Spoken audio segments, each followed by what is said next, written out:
Bonjour et bienvenue tout le monde à nos dissections, une émission spéciale où je suis joint par Aurélie Lagueux-Beloin, une biologiste de formation, journaliste scientifique chez 1.5, qui va nous aider à voir euh, les contreparties réelles ou à voir à quel point les monstres de Donjons et Dragons peuvent exister dans la vraie vie. Fait que, salut Aurélie, ça va bien? Allô tout le monde, oui, ça va bien? Donc, Aurélie, toi, t'es journaliste scientifique au 1.5. C'est quoi ça, 1.5, rapidement, pour les gens à la maison? En fait, 1.5, c'est un média québécois, donc c'est un média numérique. Puis, on s'intéresse à l'action climatique. Donc, on parle de changement climatique et plus particulièrement, en fait, on est en mode solution et on cherche comment on peut réduire nos émissions de gaz à effet de serre ou encore comment on peut s'adapter au changement climatique et ce, de diverses manières. Donc, puis ça s'appelle 1.5, en fait, pour la petite histoire, à cause du fameux 1,5 degré de réduction des températures moyennes là, dont on a entendu beaucoup parler dans les congrès internationaux. Donc, voilà la petite histoire. Puis, ouais, c'est ça, c'est vraiment intéressant. Ben super. Fait que, on va commencer tout de suite. Le premier monstre qu'on va disséquer aujourd'hui, c'est le monstre de rouille ou le Rust Monster, en fait, qui est une espèce de gros insectoïde, gros comme un poney à peu près, avec quatre pattes, une queue qui finit comme en Y, là, et deux grandes plumes, deux grandes antennes en plumes en avant qu'il utilise pour oxyder du métal et s'en nourrir. Ça, Aurélie, est-ce que ça se peut? Les réponses là sont jamais si facilement oui ou non. C'est toujours un peut-être que oui, mais on ne sait pas. Mais la première affaire qu'il faut, c'est savoir qu'est-ce que c'est la rouille. Fun fact, c'est aussi une maladie chez les plantes, mais ce qui nous intéresse ici, c'est en fait ce qui va transformer le fer, qui est un élément, donc c'est une réaction chimique. Vous l'avez sûrement déjà expérimenté, je ne dois pas être la seule à avoir oublié mon vélo l'hiver dehors, puis retrouver ma chaîne au printemps, donc elle a pris une couleur un peu brune-orange, puis l'aspect aussi est moins lisse, là. On sent qu'il est un peu poreux ou granuleux. C'est l'oxydation, en fait. C'est l'oxygène qui se mélange au fer. On appelle ça la corrosion, là, finalement. Oui, Puis oui. ça ressemble un peu parce qu'on va avoir une réaction en trois étapes où on part avec du fer et de l'oxygène et on va se retrouver au final avec des oxydes de fer. Ouais, OK. ouais, c'est ça. Donc, est-ce qu'il y a des animaux ou des insectes, quelque chose qui se nourrit d'oxyde de fer dans La le vrai monde? question à 100 000 $. Là, c'est notre La, premier la monstre, réponse, j'espère. c'est il n'y a pas d'animaux, il n'y a pas de plantes, mais il y a des bactéries. Ah, Donc, il y en a plusieurs, en fait, qui ont toutes leurs petites particularités, mais on en a, en fait, il y a en 2010, on a entendu parler d'une bactérie mangeuse de rouille, si on veut, ou mangeuse de fer, particulière parce que c'était en lien avec le Titanic. Donc, pour vous rappeler, l'épave du Titanic, qui a coulé en 1912, a été découverte en 1985. Et c'est sûr qu'elle n'était pas conservée particulièrement parce qu'elle était dans l'eau salée, donc oui, il y avait de la rouille. Mais en fait, en 2010, ils ont découvert que la rouille, le processus, était beaucoup plus rapide que ce qu'ils avaient estimé au départ. Et que finalement, en fait, ils estiment que d'ici 2030, donc dans 10 petites années, même pas, il ne restera neuf. plus rien du Titanic. C'est juste une tache de rouille. À cause des bactéries mangeuses de rouille. Oui, ouais, c'est une bactérie en particulier là, qui semble particulièrement efficace. Son petit nom, c'est Halomonas titanicae, pour le Titanic, évidemment. Et c'est assez avancé, la rouille, là-bas, parce que ça fait des espèces de glaçons ou stalactites de rouille sur la structure. Et ça, c'est des amont de la bactérie, justement. Mm. Des stalactites, des espèces de glaçons de rouille et de bactéries qui mangent la propre rouille. Oui, ben, en fait, le fer là, qui crée la rouille finalement. Mais oui, puis ça, justement, ces fameux glaçons ont un nom particulier. On appelle ça des rusticules. Des Donc, rusticules. si vous jouez au Scrabble, retenez ça. Rusticules. Excellent. Parce qu'il y a la question aussi que la rouille, ça peut être lent comme processus. À Ouais. l'œil humain, on ne peut pas regarder pendant 5 minutes puis voir la rouille à l'œuvre. Mais ça, sur une grande période, puis Et effectivement, si, c'est impressionnant. et s'il y a de l'acide, ça peut activer la corrosion beaucoup plus rapidement aussi. C'est ça. Donc, il y a d'autres bactéries comme celles que tu mentionnais, souvent qui font partie des archébactéries, qui sont comme un groupe finalement plus ancestral, qui, par exemple, j'en ai une ici, je l'ai notée, qui s'appelle Ferroplasma acidifilum, qui vit dans l'acide sulfurique. Tu sais, l'acide sulfurique, là, c'est le truc un peu glauque là, dont on entend des histoires d'horreur des gens qui en ont lancé sur d'autres personnes, là, puis ça brûle la peau, là, c'est vraiment fort. Nous, on ne résiste pas à ça. C'est badass. Alors, dirais-tu que un monstre de rouille, c'est impossible, plausible ou ça existe? Mais je dirais que ça existe, mais il faut revoir l'échelle de grandeur de notre monstre. Parfait, mais mettons qu'il y a des bactéries. Est-ce qu'en fait, sais-tu, je sais pas, là, je te pogne dans un coin, là, mais sais-tu si les bactéries qui mangent de la rouille euh, produisent quelque chose?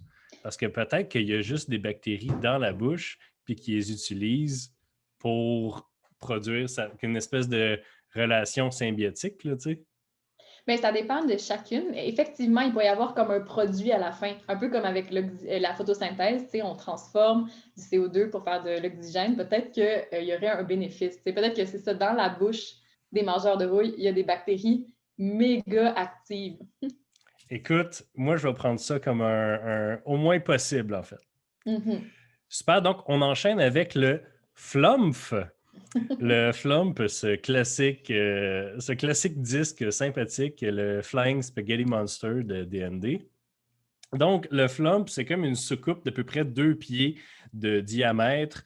Ils peuvent être blancs, rosâtres, jaunes, avec des bouts de tentacules bleus. Et ils ont des tentacules avec des petits pics au bout, 2 yeux globuleux au bout d'espèces de tiges sur leur tête. Et ils flottent dans les airs. Donc, il y a plusieurs questions à propos du flump. Ils vivent souvent dans l'Underdark. Ils se nourrissent des énergies mentales des ambiantes et souvent vont se rassembler, pour ceux qui connaissent plus les monstres que peut-être Aurélie, vont se rassembler autour des repères d'abolettes ou de flagelleurs mentaux parce qu'ils émanent beaucoup d'énergie mentale. Par contre, la plus grande caractéristique des flumps, c'est qu'ils ils se nourrissent des pensées et des énergies mentales des gens, mais sont allergiques aux énergies négatives. Donc, ce qu'ils vont faire, c'est que dès qu'ils rencontrent quelqu'un, ils vont juste leur dire des choses qu'ils ont entendues ou qu'ils ont mangées pour se calmer. Puis s'ils ont trop d'énergie négative en dedans d'eux, ils deviennent rouges puis super fâchés. Mais sinon, c'est super utile aux aventuriers dans l'Underdark parce que, premièrement, ça les avertit quand il y a un gros monstre proche. Ils vont leur dire qu'est-ce que le gros monstre essaie de faire. Puis en plus, ils vont essayer de cultiver de l'énergie positive autour d'eux parce que c'est ça qu'ils aiment manger. Donc, j'ai 2 questions pour toi, Aurélie. Est-ce que ça se peut quelque chose qui lévite dans les airs? Et est-ce que ça se peut une créature généreuse et bienveillante dans la vie? Est-ce que ça survivrait à l'évolution? Ben, c'est deux grosses questions, là. On peut commencer par la lévitation, peut-être. Vas-y donc. N'étant pas physicienne, j'ai fait mes recherches et j'ai découvert, en fait, que des scientifiques ont déjà fait léviter des animaux. Et donc, oui, ça se peut. Et il semblerait que tout peut léviter, en fait, les êtres vivants et la matière, parce que c'est qu'en fait, nous-mêmes, on ne s'en rend pas compte, mais on a un certain magnétisme. C'est ce magnétisme-là qui nous permettrait, avec un fort champ magnétique, de pouvoir léviter. Donc, c'est ça, finalement, avec un puissant électroaimant, on pourrait faire léviter un être vivant de notre choix. Le sais-tu, par exemple, parce que, tu sais, on a plein de réactions électriques, magnétiques, peut-être dans le cerveau. Est-ce que ça nous fuck bien raide si on est, si on D'après se ce fait que j'ai léviter lu, par un énorme électroaimant? effectivement, ça ne doit pas être plaisant sur le coup et même surprenant, mais d'après ce que j'ai lu, les souris qui ont été soumises à la lévitation ont été confuses au début, on le serait pour moins en fait, là, mais qu'elles se sont adaptées à peu près après quelques heures et qu'elles n'ont pas eu d'effet négatif immédiat. Il n'y a pas encore d'effet sur le long terme d'une telle pratique, mais il semblerait que ça fonctionne. Wow, OK. Donc, il n'y a rien qui l'évite en tant que tel, Mais en fait, à ta connaissance, là, je suis sûr, d'ailleurs, si vous trouvez des erreurs dans ce qu'on dit, je vous invite à laisser un commentaire en dessous. Puis après ça, je vais vous envoyer les liens des sources d'Aurélie. Comme ça, c'est moi qui vais avoir le dernier mot. Donc, Mais donc on peut faire léviter des choses. effectivement, puis si jamais disons, un animal était capable de léviter par lui-même, il faudrait qu'il ait une grande capacité électromagnétique qui lui permette, je pense, de pouvoir léviter. Mais dans le livre des monstres, ils disent que les flumph lévitent parce qu'ils produisent un champ anti-gravité. C'est simple comme ça. Et aussi se déplacent en expulsant de l'air de certains trous dans leur disque qui font un sifflement qui ressemble à leur nom. Donc, ils se promènent en faisant flumph. Donc, voilà pour le petit, le petit Ah, j'ai nugget. vraiment un coup de cœur pour les flumps. Ouais. Et deuxième question, en fait, est-ce qu'une créature foncièrement bonne, bienveillante, sans malice, peut survivre à l'évolution? Mais là, ça, c'est comme la question, je trouve, qui n'est pas évidente à répondre. Je dirais que ça dépend à quel point. Parce que si, imaginons quelqu'un qui est altruiste, là, qui a aucun, qui veut toujours aider les autres, parfois même à son détriment, je pense qu'au final, ça finirait par lui nuire, puis il n'en retirait pas de bénéfice. Parce que c'est ça, finalement, l'altruisme, c'est de faire des actes désintéressés, puis de ne pas attendre rien en retour, pas avoir d'avantage à faire ça non plus. Mais de ce que j'ai entendu de la description, j'ai l'impression que c'est plus l'altruisme dans un sens où on le voit en écologie. Donc, il y a des animaux qui vont faire des actes altruistes, mais au final, si le bénéfice n'est pas pour eux, il va être pour leur communauté ou pour leur groupe social. Donc, il va y avoir un certain bénéfice à être généreux et à donner. Ouais. S'ils sont une espèce grégaire là, qui se ramasse en... Parce que des flumps, c'est ça, c'est quasiment jamais tout seul, c'est comme des colonies. Oui, c'est ça. Ben, on pourrait penser à un exemple, par exemple, imaginons un couple d'oiseaux où la femelle est en train de couver ses œufs. Ben, c'est pas rare qu'on voit les mâles aller chercher la nourriture puis la donner à la femelle. Au final, pour lui, ça ne l'aide pas lui-même, mais ça va permettre à ses petits d'avoir une meilleure chance de survie. Donc, l'effet est comme indirect. Puis on le retrouve aussi chez les épaulards où ils ont des groupes sociaux. Puis ce sont souvent les tantes ou les grands-mères qui vont s'occuper du baleineau alors que finalement, le lien est loin, puis parfois même, c'est d'autres femelles du groupe social. Ouais. Ah ouais, seulement par instinct, donc ils vont... Parce que dans le fond, le but de toute créature vivante, c'est de procréer puis de continuer à exister, dans le fond. OK. Continuer la lignée, c'est ça, transmettre ses gènes. Ouais. Je suis un peu surpris. Je pensais pour sûr que des gens gentils, ça se faisait tuer à droite puis à gauche. Excellent. Mais Super. Donc, ouais, puis j'ajouterais même là, que je réfléchissais à Donjon Dragon, puis je me disais, imaginons, j'ai jamais joué, mais imaginons que vous êtes justement dans un dédale là, une caverne, puis vous êtes un groupe, puis un monstre vous poursuit. Ben, dans ce cas-là, ça pourrait être stratégique de laisser quelqu'un derrière qui a vraiment peu de chances de s'en sortir, mais qui va sauver tout le groupe. Donc, c'est un peu comme le bénéfice personnel et, disons, collectif. Lui va mourir, mais va permettre à tout le groupe de peut-être réussir la quête. puis ça fait une mort super cinématique, ce que tout joueur de D&D veut à la fin de la journée. Là, tu sais. Et moi, je me dis, même, je poussais plus loin que ça, je me disais, là, tu sais, c'est stratégique pour lui à ce point-là, parce qu'à la prochaine game, les autres vont être comme, on peut lui faire confiance, c'est quelqu'un, tu sais, qui ose, puis qui a du courage. Ah, tu le sais peut-être pas, mais ça marche aussi à l'envers, dans le sens que si ton personnage a trahi le groupe une fois, quand tu fais un autre personnage, ils vont penser que tu es un traître pareil. Mais c'est quelque chose aussi qui existe dans la nature parce que ce que tu parles avec les flumps, ça ressemble plus à une collaboration finalement. T'sais, eux, ils ont des bénéfices certains. Puis, il y a de la coopération qui se fait aussi dans la nature, puis même chez les humains. Puis, on remarque que si quelqu'un triche dans la coopération, ben, la coopération ne va pas durer. Donc, on peut penser que dans ce cas-ci, les deux parties, par exemple les aventuriers puis les flumps, en retirent des bénéfices puis continuent finalement à profiter des services l'un de l'autre. Ben, moi, je posais la question, en fait, parce que les Flumph, étant donné qu'ils ont de l'air des créatures tellement weird, que souvent les aventuriers qui commencent à jouer le jeu, quand ils se font décrire une espèce de colonie de disques flottants qui arrivent vers eux avec des tentacules, puis qui sont « Hey, salut! » puis qui parlent dans leur tête, genre télépathiquement, qui sont « Hey, salut, venez vous joindre! » Genre, ils les attaquent immédiatement. Tu sais, c'est pour ça que je me disais à quel point ils peuvent survivre, mais tu as raison, ça leur profite, ça les nourrit même d'être gentils avec les gens, donc excellent. Donc, on peut dire que c'est possible. Ouais, moi je pense que oui. Excellent. Donc, en parlant d'aberrations avec des tentacules, on va aller à notre troisième et dernier monstre, la bolette. La bolette, c'est un gros morceau. OK?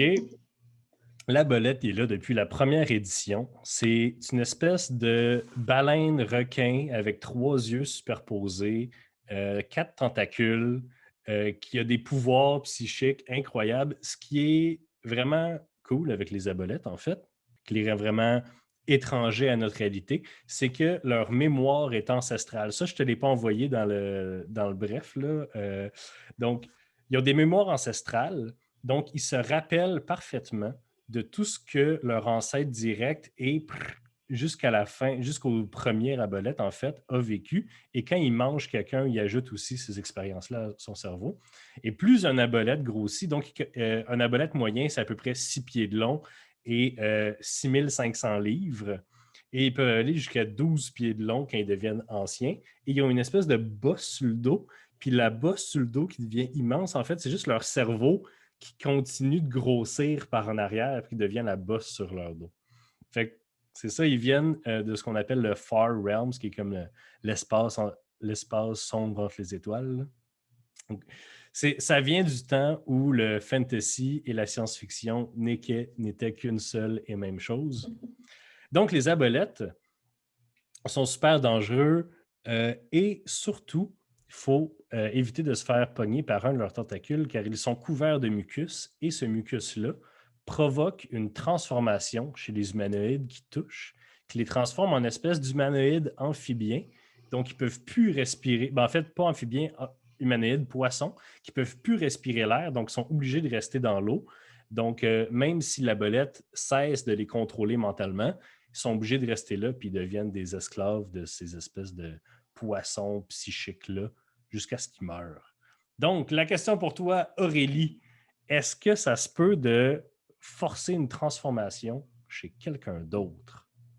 Ouais, ben, tu sais, on a parlé d'évolution, là, je pense que tu l'as mentionné au départ. Donc, l'évolution le fait, mais il faut vraiment être patient. Tu sais, ça peut prendre des décennies, des siècles, des millénaires. Donc, disons, à l'exception de l'évolution, est-ce que ça se fait? Je pense que oui. Ben, je dirais qu'il y a peut-être 2 techniques là, pour pouvoir modifier quelqu'un, si on veut le transformer. Il y en a une qui est une transformation mentale, si on veut, ou une transformation psychique.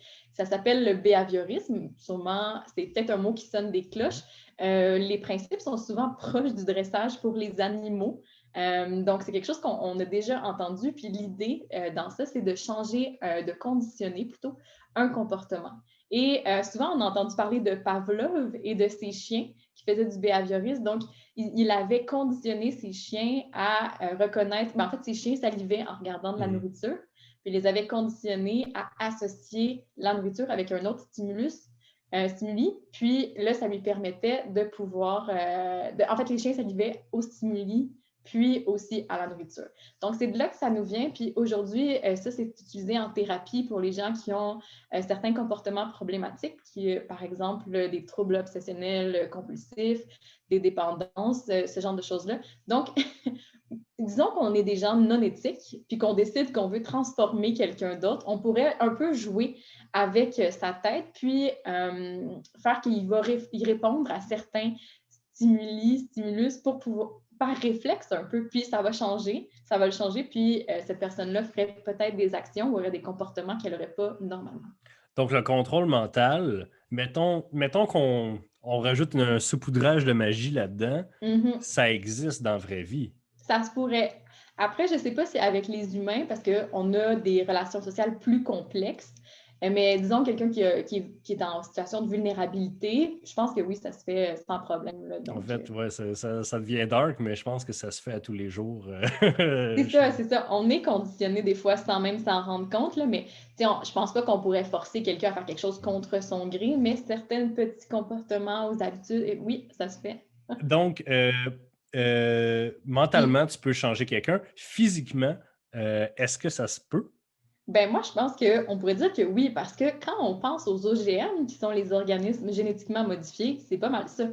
C'est sûr qu'il faut, c'est pas en touchant quelqu'un qu'on peut le modifier, là, il faut avoir quand même, va falloir faire ça avant que l'organisme naisse. Mais ouais, ça se fait, ça se fait. Donc, pour les OGM, finalement, c'est de transformer le patrimoine génétique d'un organisme. Donc, ça peut être une plante, un animal ou une bactérie avec une méthode qui s'appelle la transgénèse. Mhm. Mais j'ai une question pour toi à laquelle tu n'étais peut-être pas préparé. Vas-y. Si, si je change l'ADN dans les cellules de ton bras pour faire, pour les cellules de ta peau, mettons, pour faire des écailles, si je vais au niveau de ton ADN, est-ce que toutes les cellules de ton bras vont simplement se mettre à produire des écailles ou ton corps va le rejeter ou... Parce Mais qu'en fait, c'est les cellules souches de ta peau, en fait, qui se reproduisent continuellement. Si tu changes ceux-là, est-ce que ça fonctionne? c'est un cas précis, là, mais pour en revenir aux organismes génétiquement modifiés, souvent, on mélange deux choses. OK. Donc, tu sais, par exemple, Tu peux pas juste aller enlever un petit bout de l'ADN puis rajouter quelque c'est chose ça. d'autre. Je pense pas qu'on est rendu là au niveau technologique, mais éthiquement, là, c'est quand même une question touchée. Magie ou pas magie, ça reste quand même touché. Là. Oui, mais Ouais. on parle ici là, d'un être là, qui a vu, que dans ses souvenirs, il a vu naître les dieux. Là, je veux dire, ça fait longtemps qu'ils sont là, ils s'en foutent là, de nous autres. Là, c'est ça l'affaire. Ben, dans ce cas-là, oui, ça se peut. Puis, tu sais, la première transgénèse, là, donc le premier organisme génétiquement modifié, date de 1982. Là. Donc, il y a eu pas mal de tests depuis. On les utilise, les animaux génétiquement modifiés, en laboratoire. Donc, certaines souris ou lapins vont être, justement, leurs gènes vont être modifiés. On a fait des tests aussi avec le porc et la vache pour avoir justement des animaux qui vont avoir une qualité de viande plus intéressante. J'ai même vu qu'il y avait des poissons rouges fluorescents, donc on se rapproche de quelque chose de plus absurde. Mais reste la question sur un être qui est déjà vivant, est-ce que si, mettons, là, on enlève est-ce qu'on est capable de le faire, mais si tu es capable de faire comment tu appelles ça, la genèse, Transgénèse. si tu es capable de faire de la transgénèse sur les cellules souches de quelqu'un qui est déjà vivant, est-ce que théoriquement ça fonctionne ou non? Ben, je t'avoue que ça, c'est une colle. Je ne sais pas si ça a déjà été fait, mais j'imagine que si la cellule Parce qu'il y a une question de copie du gène. Donc, si la Mhm. cellule se régénère, potentiellement, il y aura une copie de gène. Potentiellement, il pourrait y avoir une mutation, puis ça pourrait changer. Mais je ne bêterai pas là-dessus. Non? Mais par contre, tu sais, il y a des plantes où on fait des greffes. Ouais. Donc, on peut avoir un plant d'une certaine espèce qui greffer une autre espèce. Puis là, on a une espèce de plant hybride mutant. Là. Mais pour les animaux, je ne saurais pas. Bon. Fait que la bolette, avec ses pouvoirs mentaux, donc les pouvoirs mentaux de la bolette, c'est possible, surtout avec un petit saupoudrage de magie. Oui, on pourrait penser qu'ils jouent dans la tête des gens et qu'ils sont capables de les manipuler, si on veut, de les conditionner pour pouvoir obtenir ce qu'ils veulent ou leur faire ce qu'ils veulent. Ouais. Tout ça très amoral. On va le rappeler aux gens à la maison que la manipulation, c'est bad. Ouais, il n'y a pas de monstres qui gagnent leur certificat éthique ici. Non, non, pas vraiment. Et pour l'aspect de transformer les gens, pas s'ils sont déjà vivants, mais si ils pourraient faire de la transgénèse avec leur espèce de colonie d'esclaves qu'ils gardent en dessous de l'eau.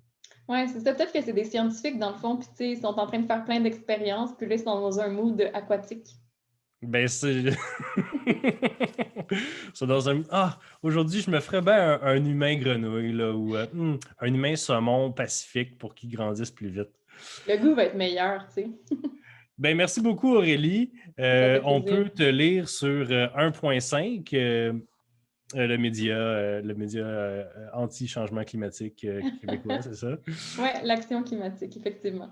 Excellent. Bon, ben merci beaucoup, Aurélie. C'est tout pour aujourd'hui. Et on se rejoint peut-être la prochaine fois. Donc, si vous avez aimé l'épisode, vous pouvez mettre des suggestions dans les commentaires. Vous pouvez nous envoyer des messages pour nous dire ah, on devrait revoir Aurélie pour qu'elle nous explique comment ça marche ou comment ça marche. Puis, on va faire ça. Alors, merci tout le monde et on se retrouve la prochaine fois. Salut.